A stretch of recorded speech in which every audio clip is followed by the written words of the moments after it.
Hear these words from Mark chapter 15, verse 34. At 3 o'clock, Jesus cried out with a loud voice, Eloi, Eloi, lema sabachthani, which means, my God, why have you forsaken me?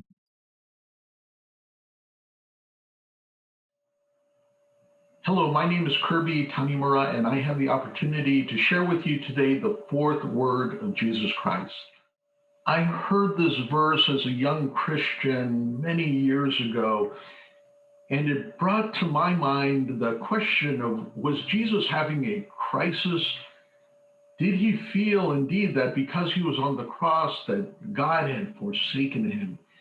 And it wasn't until a few years later that I came to understand and realize that by saying, Eloi, Eloi, lama sabachthani, Jesus was actually quoting from Scripture. So those words appear in Psalm 22.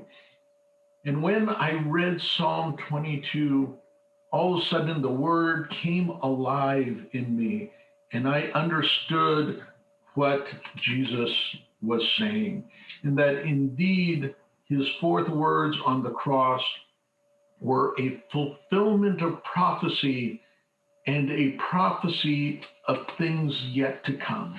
So let's take a look at Psalm 22. In verse 1, we see the words, my God, why have you forsaken me? But then as we go further down and we look at verse 7, it says, all who see me mock me. They hurl insults, shaking their heads. He trusts in the Lord, they say. Let the Lord rescue him. Let him deliver him, since he delights in him. And in verse 14, the psalmist describes what is undeniably an experience that is so similar or so connected to crucifixion. I am poured out like water, and all my bones are out of joint. My heart has turned to wax, it is melted within me. My mouth is dried up like a potsherd, and my tongue sticks to the roof of my mouth. You lay me in the dust of death. Dogs surround me, a pack of villains encircles me. They pierce my hands and my feet. All my bones are on display. People stare and gloat over me. They divide my clothes among them and cast lots for my garment. I did a little bit of research on crucifixion, and I found that these words so describe the experience of crucifixion.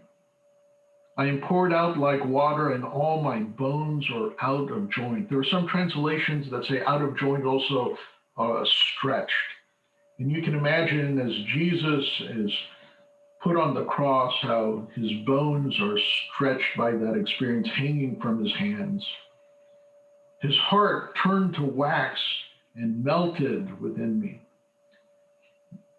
The experience of crucifixion also brings with it the possibility of cardiac rupture, hypovolemic shock coming from the depletion of fluids in the body, and pericardial effusion, which creates water or fluid built up in the pericardium surrounding the heart. So all of these experiences, along with the piercing of the hands and the feet, clearly seem to be describing crucifixion. But the amazing thing is that the first incidences of crucifixion were recorded in 519 BC, and it's estimated that psalmist who wrote Psalm 22 wrote it around 1044 BC. So we're seeing a description of what would later become crucifixion 500 years before the first crucifixion is recorded. Now, the other thing that's very interesting and powerful about Psalm 22 is that undeniably, Psalm 22, the psalmist is reaching out and pleading for deliverance and rescue. In verse 19, but you, Lord, do not be far from me. You are my strength. Come quickly to help me. Deliver me from the sword. my precious life from the power of the dogs. Rescue me from the mouth of the lion. Save me from the horns of the wild oxen. So when I read that, once again, am I brought back to my initial thoughts that Jesus was on the cross asking to be saved, for the Lord to come down and to pull him from the cross? And in fact, when we look at the description of what was happening, there were people around him saying, does he want to be saved? Let's see if he's going to be saved. Maybe Elijah is going to come and save him. Maybe that's what he's asking for.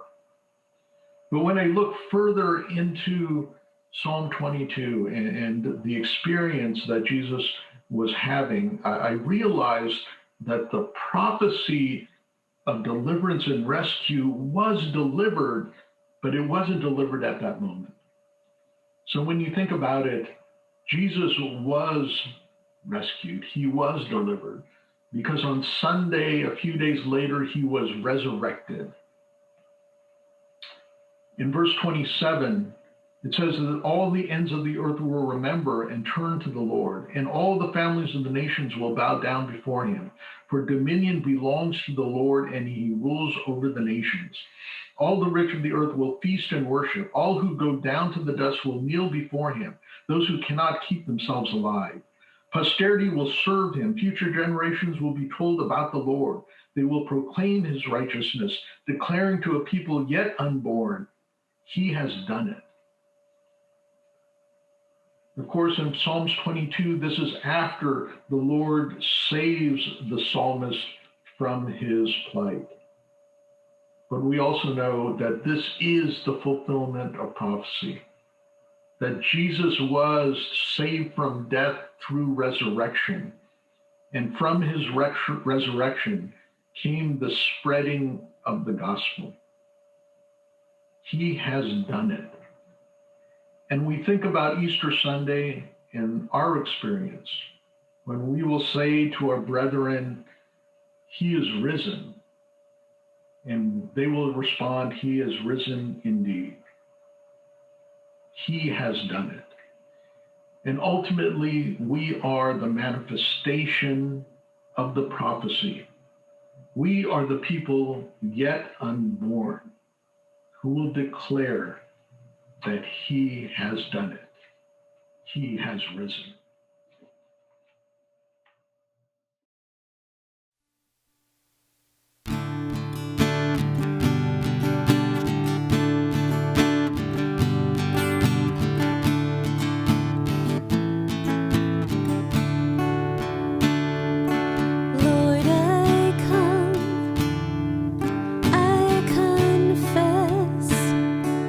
Bowing here, I find my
When temptation comes my